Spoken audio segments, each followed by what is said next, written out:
Do, do, do, do, do.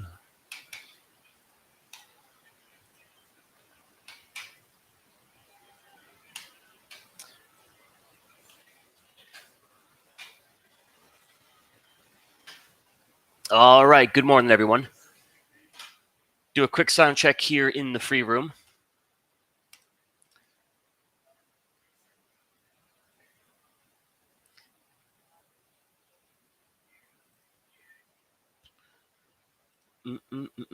All right. Quick audio check. Come on now.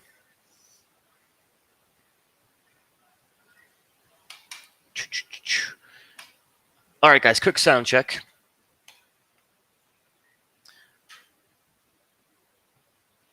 Beautiful. All right. Well, that means I have successfully put together my new desk here, which is always a little bit, can go either which way. But all right, guys, we should be good on the audio, should be good on the visual. So we'll jump in. And my bad for Monday. I think we only got through, 5 or 10 minutes of prep, and then the internet kicked the bucket on me.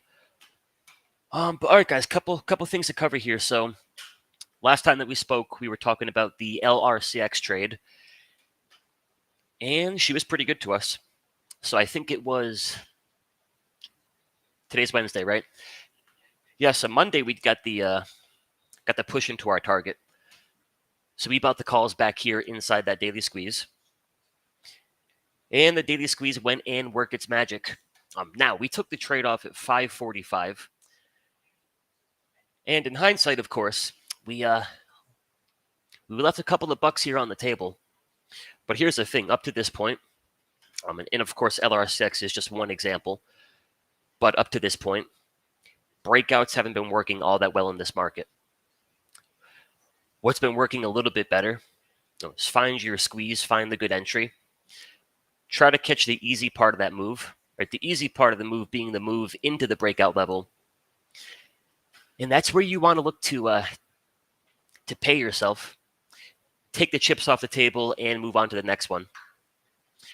Now, of course, if over the next 1, 2, 3 weeks or so, if we do start to see more breakouts actually break out and hold, then maybe you're looking for a little bit more for your swing trades. But I do think for now, get a good entry, get your piece of the easy push, cash out, and move on to the next one.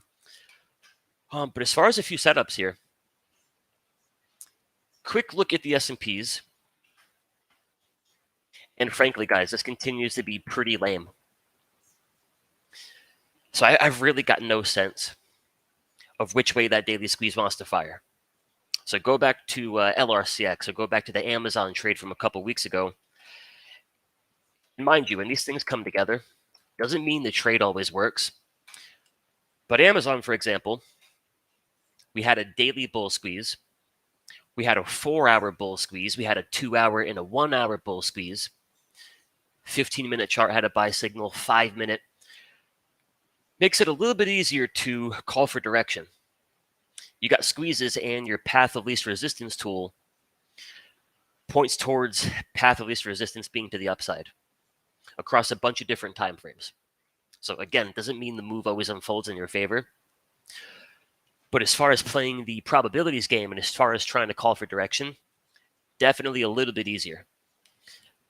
Then you look at the S&Ps, and it just kind of remains a big choppy mystery. We have the compression part of the equation, but frankly, the S&Ps haven't done too much with that compression. Where the weekly chart has been in a squeeze, basically all year long. So you have the buildup of energy, but we're stuck. We're not getting that release of energy that you saw from Amazon or an LRCX. So the weekly squeeze remains bullish, but your daily squeeze, it's a total chop fest. Big 3 indicators neutral. Neutral on the daily, the 4-hour, the 2-hour, and the 1-hour. And your 30-minute, 15-minute, 5-minute, they're cranking out the sell signal. So it doesn't really suggest the S&Ps totally fall apart from here. But if we're trying to get long, if we're trying to see that daily squeeze fire to the upside, there's a template for that move. And it's a pretty simple template. Find your squeeze. Inside that squeeze, try to get as many buy signals as possible. And so long as those buy signals continue to print, you should be on your way. And then vice versa for a short. If we're under the 21, we're printing that daily squeeze, but the daily chart, the 4 hour, the 2 hour, right, everything down to a 5 minute is spitting out the sell signal, then we're thinking a little bit more short. So this remains a total mess. But what does look pretty good here, and mind you, it kind of has the weight of the world on its shoulders, but the QQQ looks much better. Weekly, daily, 4 hour, 2 hour, 1 hour buy signal. Daily squeeze actually fires long. So finally does what the S&Ps have failed to do. And we've cranked out 1, 2, 3, count them, 4, 5 days above that breakout level. Could fall apart today, but for now it paints a pretty good picture. And then along the lines of that squeeze action, we do have a fresh bull squeeze here on that 2-day chart. So think back to LRCX or Amazon. What you really got out of those setups was that domino effect. You had a squeeze on a lower time frame that fired long. That goes on to fire the next squeeze. That goes on to fire the next squeeze. And next thing you know, you're off to the races. So for the Qs here, if they can kind of hold the line, that daily squeeze firing long might have that domino effect to turn around and trigger that 2-day squeeze to fire long. And if they can accomplish that, I think at a minimum, we might be looking for a push back towards the August highs. And then if we get there, we'll reevaluate and take it from there. So the S&Ps are a mystery. The QQQ looks pretty good. And then the worst of the bunch here would be the small caps. No buy signals to be found. And then I think the other pocket of the market looking pretty good would be the semiconductors, SMH. So sticking with the theme of the 2-day squeeze, mind you, it's neutral for now. So no real sense that it wants to fire long, no real sense it wants to fire short. But imagine if today or tomorrow or maybe next week, inside that 2-day squeeze, this begins to print the buy signal. So then we're looking for exactly what you had back here. Nice push higher. Reversion to the mean. Little bit of chop, but the chop delivers a brand new squeeze. Then they print the buy signal and pop goes the semiconductor weasel. So I do think if that can, if that 2-day squeeze can flip bullish, definitely makes it a spot to focus on. So as far as a few semi names that are looking good, believe it or not, I still like LRCX.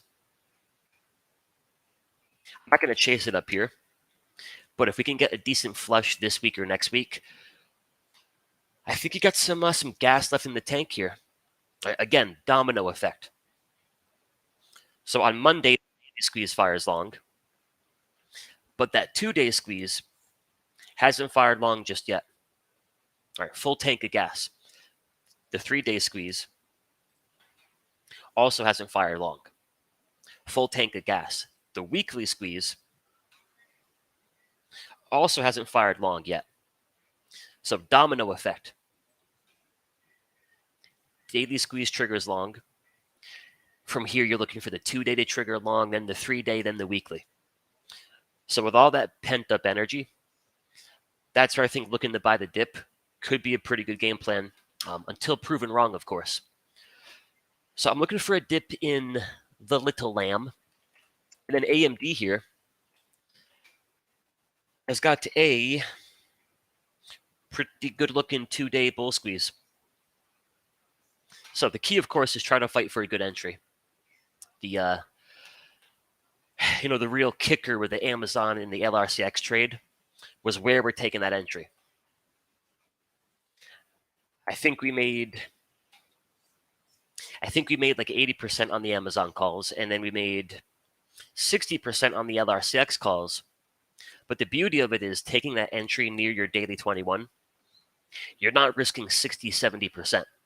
Of course, there's a chance of a huge gap down, but the thinking is all that comes together, squeezes buy signals right on top of the launching pad. We're going to get long. We got the full expectation we're going to catch a move like this. And then, hey, guess what? We end up closing under that 21 EMA. We're taking the trade off. And if it all shapes up again tomorrow, we'll jump back in tomorrow. But there's the risk profile. A little bit of risk, and that's the kind of move you can catch. So as good as an LX looks or an AMD looks, the easy part of the push has kind of passed here. But on a pullback, I would like to plant my seed in the 2-day squeeze. And same thing here for NVIDIA. Moving and a grooving. And then I think in Broadcom, AVGO, same scoop. And new daily bull squeeze. You have a neutral squeeze on the 2-day and a neutral squeeze on the 3-day. So what do you look for? You look for that domino effect. First goes the daily, then goes the 2-day, then the 3-day, and then comes the paycheck. Micron, another semiconductor. Same scoop. Daily squeeze, 2-day squeeze, 3-day squeeze. But again, the key is try to fight for a good entry. Resist the temptation to chase them. Excuse me. So I like the semiconductors on a flush, and then one more pick for you here. You continue to like Netflix. All right. The top down, bull squeeze on the weekly chart. And in a quick note here, guys, this is the modified version of the squeeze I've been playing around with. So it might look a little bit different than the Squeeze Pro or the original squeeze. But I'm trying to get something cooking for us on the hybrid version here. But nonetheless, weekly bull squeeze. Brand new 3-day squeeze. Still neutral. Brand new 2-day squeeze, also neutral. And then you got the bad boy, the bull squeeze on the daily chart. And mind you, guys, I know I'm being wicked repetitive, but I'm trying to pound this kind of trade into your head. Daily bull squeeze fires long. From there, you look for the 2-day to fire long. Eventually, you're looking for the 3-day to fire long. And if all that comes together, you got the big whopper here on the weekly chart. Now, as far as an entry, only thing that I'm missing is a lower time frame trigger. Right, the weekly squeeze, the 3-day squeeze, the 2-day squeeze. That all sets the stage for a big pop higher. But what I've learned is what actually triggers that big push is when your buy signals all flip bullish. Meaning, go back and look at Amazon. And like in every example of a good-looking squeeze that you look at, this is going to be the common characteristic. Before and during that push off that 21, everything is locked and loaded on your lower time frames. Meaning you're not going to get a push like that with a 15-minute or a 30-minute sell signal. Instead, what you need and what you get every time, what you get every time is the 5-minute chart is bullish, the 30-minute, the 15-minute. Your lower time frames go into an uptrend, and then they trigger the bigger time frame squeezes to fire off. So jumping back to Netflix here, the only thing that's missing. The stage is set for what could be a nice push, but the hourly chart here, little quiet, right? Not bearish, not bullish, just kind of floating around. 30-minute chart actually prints a sell signal. 15-minute chart is neutral. So what am I looking for? What I'm looking for is at any point today, tomorrow, or Friday, above that daily 21, 15-minute chart goes bullish, 30-minute chart goes bullish. That's going to trigger the entry. And then from there, if an hour later, we're back under that 21 EMA, we take off the trade. But if the lower time frames can get the buy signal here, we're looking for that immediate push. All right, so to me, that's a moment in time where everything comes together. Weekly, 3-day, 2-day, daily squeezes, they're setting the stage for a push higher. We know typically the push higher is going to start right at that 21 EMA, but you need your trigger. And to me, I think that's the beauty of trying to trade the same setup over and over and over again. Pattern recognition. You become very familiar with exactly what it should look like. So your 30-minute being bearish, the 15-minute being neutral, not exactly what it should look like if this thing is ready to rock and roll here. But I do like it. I do like it. And that's about it, guys. Costco was looking pretty good. Daily bull squeeze, 2-day bull squeeze, 3-day bull squeeze. But you also have earnings next week. So those are my picks for you. Acknowledge the fact that the S&Ps are kind of going through an identity crisis. Having a tough time figuring themselves out here in that daily squeeze. Recognize the fact that you have 5 or 6 stocks keeping the entire ship afloat. Right? AMD, NVIDIA, Google, Amazon, Microsoft. So be mindful of all that. But I do think as far as playing this market to the upside, until proven wrong, that's where you want to focus. Big tech stocks and the semiconductors. Now, for me, it's not going to be the financials. That looks lame. It's not going to be energy. Energy should have been a short. It's not going to be the utilities.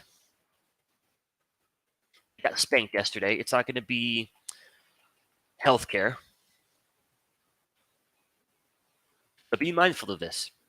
Right? It's not as if we're in a healthy market where energy is strong, financials are strong, industrials are strong.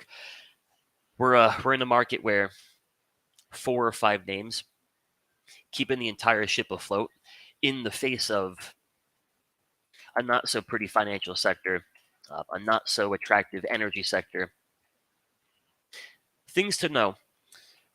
And then one more chart here before I forget. Gold. Just a quick update here. We talked about the idea of trying to get long here in the monthly squeeze. We were talking about that a few weeks ago. I have yet to do anything just yet. I'd probably try to buy it on a pullback towards 180-ish. A little dipperoo back to the daily 21. But all right, folks, quick look here at the futures, and then I will see what y'all got for questions. All right, S&P futures. Blistering strength up 0.4%. BNQ up a mind-blowing 0.25%. The small crappers are up 0.6. The leader so far, and even the Dow's not that pretty. So until proven wrong, tech stocks and semiconductor stocks. And then just understand, if those stocks begin to fall apart, we probably see the old S&Ps here take a bit of a tumble, I would imagine. But all right, guys, let me get going through the chat here. Oh, and I'll pass that along to Chandler. He'll appreciate hearing that. Futures trader. Yeah, so for NVIDIA, I like the 2-day squeeze.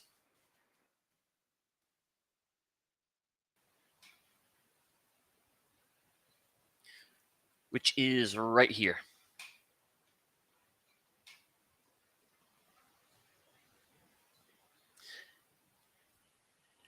Now, NVIDIA's been, this thing's been cranking. But aside from the shift down here in momentum, we're not getting any major signs just yet that it wants to, throw in the towel and really begin to pull back. Now, one thing I do want to be mindful of, in my own trading plan, down here on the big 3 histogram, we haven't gotten a fresh cross of momentum just yet. All right, so momentum crosses above the 0 line. And we're pushing. Momentum breaks under the 0 line. We take a little bit of a pit stop. Momentum back above 0. And we're moving and we're grooving. And here's where you are getting a little bit of a divergence. All right, momentum broke short. Meanwhile, price continues to grind higher. So what I would look for is a pretty good confirmation that the 2-day squeeze does want to fire to the upside. Would be if the MACD here could cross back above 0. Then your daily chart's got a fresh tank of gas inside that 2-day bull squeeze. And that should keep the party going. Hey guys, give me 1 minute. I'm going to let my dog out of the office. She seems a bit distracted. Be right back.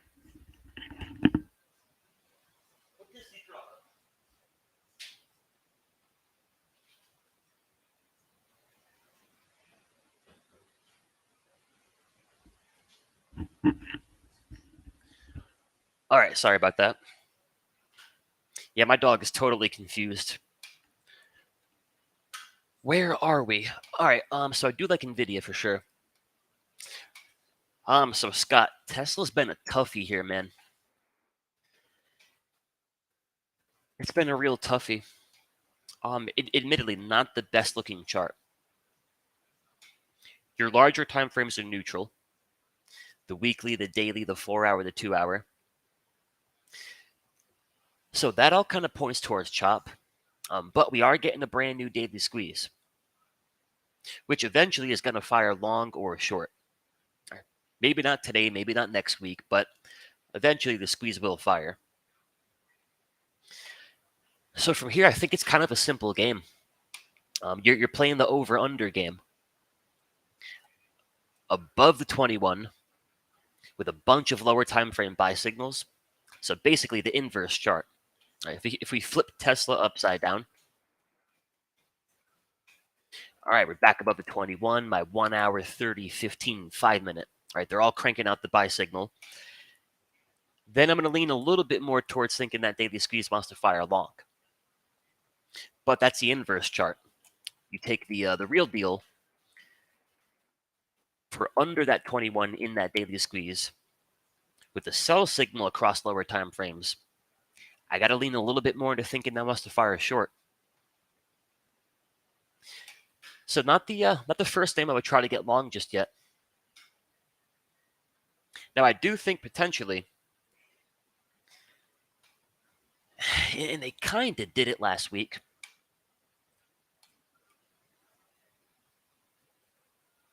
But for an initial trade here to the upside, again, if they can clean a few things up here, I think you're looking for a quick pop towards 180. Back towards that weekly 21, give it a little bit of a smooch, and then you take it from there. But yeah, under the 21 with a bunch of sell signals, I have to lean a little bit towards thinking that's going to go a little bit lower. Aaron, what do you got? FORM.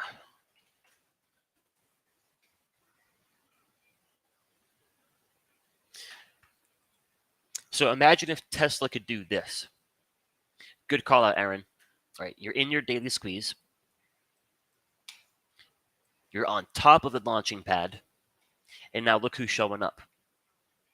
The bull skis on the lower time frames. 4 hour, 2 hour, 1 hour, 30 minute.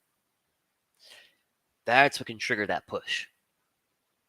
So while form looks good here, For me to want to get long Tesla, that's what's missing.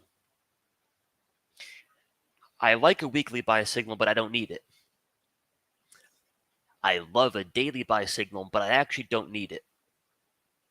What I need at a minimum is price action above that daily mean, and then the trigger for a long in the form of a lower time frame buy signal.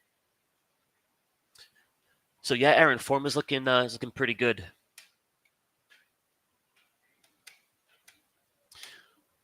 Tony, it's the same setup, same computer, same desk, same chair, just a different location, different view. Ramesh, what time frame do I look at for day trading? I'll look at anything from the 5-minute to the 1 hour chart. And what it really comes down to is where is my go-to setup? Or my go-to setup being the bull squeeze or the bear squeeze. If on any given day we wake up and all the bull squeezes are on a 5-minute chart, that's going to be the focus for a day trade. And being that it's a 5-minute chart, the trades can be a little bit quicker. They can work quicker. They can go against you a little bit quicker versus, say, an hourly squeeze. Still can be pretty quick, but a little bit slower than a 5-minute. So I'm pretty much game to trade, a 5-minute, a 15-minute, 30-minute hourly chart. Just all depends on where the setups are. And I can share the grid here, but I can't share it with any of the premium indicators. So I can give you the layout, but unfortunately not with any of the goodies. But I'll put that in the chat for you.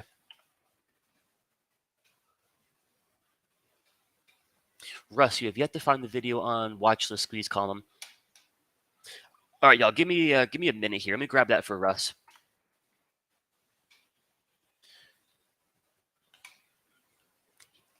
Let me log into the YouTube and find that for you. Actually, let me do it like this. All right. YouTube Studio.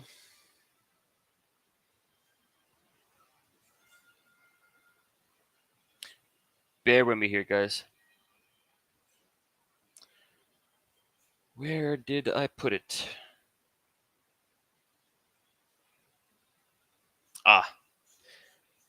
There she blows. All right, so let me send this to myself on Slack, and then I will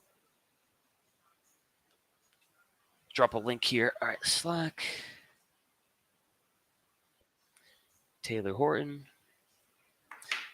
That is I. All right, Russ, here you go, my friend. And that should be in the Mastery Room drive. So my apologies if it's not. I'll make a note to go back and add that today. All right, come on now.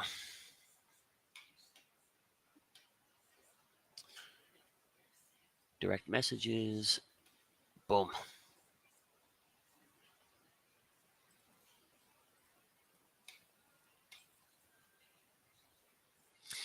Russ, I'm gonna tag you in here, and then I'll also put that in the Mastery chat as well. And the indicators on my chart are the big 3 indicators. Before I let you all go, I can grab the link for that off the website. And then on YouTube, if you search big 3 indicator, you should find a couple of videos kind of giving you a walkthrough of how the indicator works and all that good stuff. All right.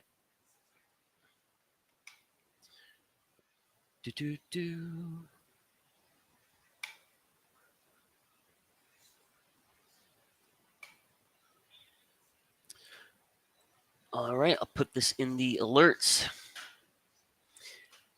And then we got the opening bell in 15. All right, put that in the alerts for y'all. Taylor's big 3 indicators.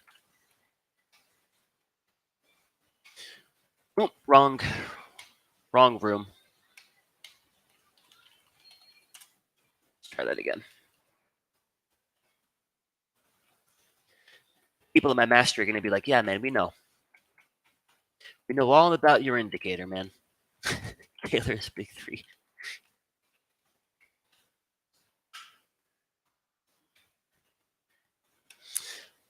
Ooh, Peter, good question. If I want to trade the 1 minute chart, then how do I get confirmation for it?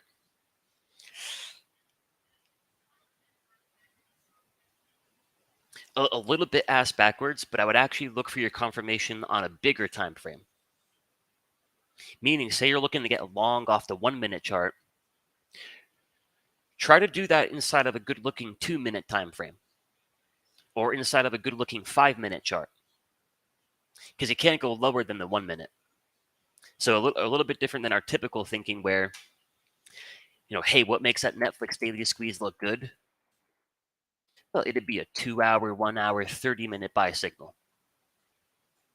To make a call for a 1 minute chart, it's the opposite. All right, if I'm going to buy a dip on a 1 minute time frame, let me try to do that in a 2 minute uptrend or a 5 minute uptrend or vice versa. If I'm going to get short on a 1 minute chart, let me make sure the 2 minute, the 5 minute, they're looking like a short as well. So kind of the opposite would be my suggestion. Unless we can find something lower than the 1 minute chart, but that'd be my advice. But all right, guys and gals, I gotta let y'all go. Got to get a couple boxes here before the market opens up in a few minutes. But yeah, as a recap, just understand and respect the market that we're in. If you're trading nothing but Amazon, Google, and Nvidia, everything seems perfect, everything seems peachy. But as we saw this morning, the reality is Amazon looks awesome. Microsoft looks awesome. Nvidia, LRCX, Google, they look awesome. Energy, financials, industrials, healthcare, transportation, basically everything else, not too much. So for now, I don't see anything to get long besides tech and semis. But be mindful of the fact that if tech and semis start to fall apart, you probably end up seeing the collective market. It tossed around pretty good here. But as always, folks, we'll take it day by day. And then I'm thinking Netflix might be the next trade here. Not the strongest, not the most explosive just yet. But for now, I think it's the one offering the best potential entry. Right on top of the old daily 21. But all right, folks, thank you as always for your time. Good to be back with no internet problems. And I look forward to seeing y'all later this week. Good luck today. Talk to y'all soon.